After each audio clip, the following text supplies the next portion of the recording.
Okay, where do I begin?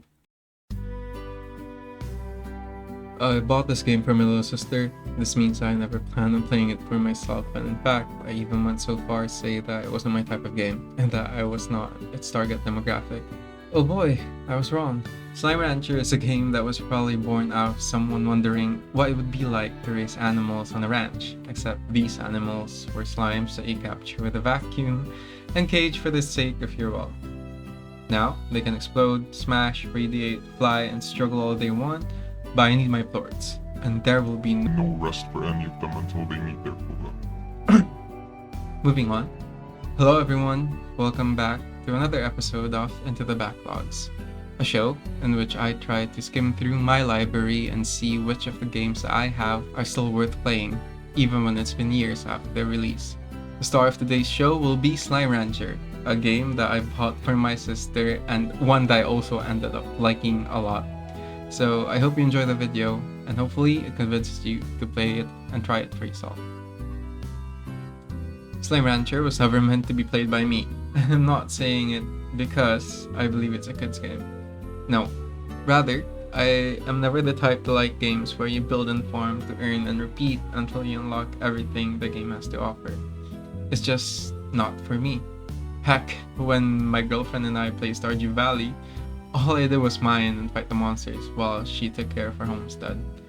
I have played games like these before, yet never once without some sort of action element within them because I like swinging and jumping and dodging. I usually watch my little sister play on the PC while I chill and read a book or play something on the phone, but I found myself watching her little adventures more each time. I need chickens. Where's my chickens? I have one, two, three, 4, 5, 6, 7, 8, 9. Huh? It's only 1, 2, 3, 4, 5. And why is it still hungry?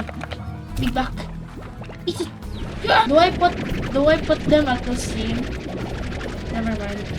There is so much power. So much power. Every new slime seemed cool, and the fact that you can combine their traits to make new ones, it sold me. So despite my insistence on the game being not for me, I sneakily played it whenever I had the chance, and I'm so glad I did.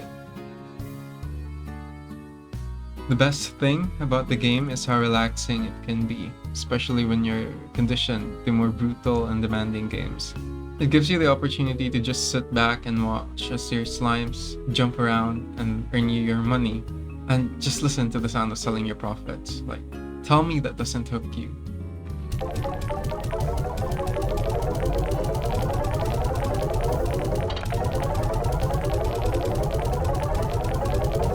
Early on, it can get very tiring having to run back and forth to feed your slimes and to try to get new slimes that you haven't had before.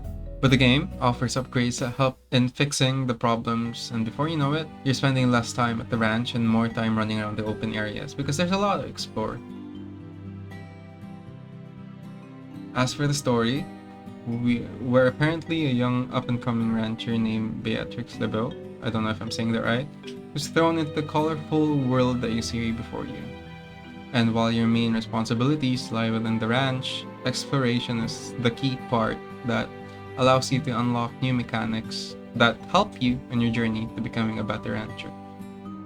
There are also little lore drops that can be found around the world, so you learn a lot more by getting out of your comfort zone and focusing on exploration. Another thing that I really like about the game is how the market works and how its prices fluctuate depending on how much of a certain type of plort you end up selling. I love this because not only does it prevent you from abusing certain tiers of plorts and their high prices, but also helps my little sister understand the basic concept of economics. Because of its nature, there really isn't much to say other than to go and play the game your own way. Slime Rancher really doesn't have a right or wrong way to play it, and it does a good job encouraging you to try new things.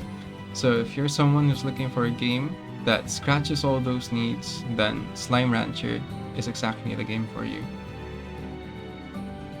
Overall, I really like playing the game from time to time, and when I want to slow down the pace of the day, or just fool around with my slimes, I hop on and then play. I'd probably rate it an 8 or at 9 out of 10 though, solely because it really isn't my favorite genre of games. But I am certain that there are a lot of gamers out there who think otherwise, and it's really easy to see why.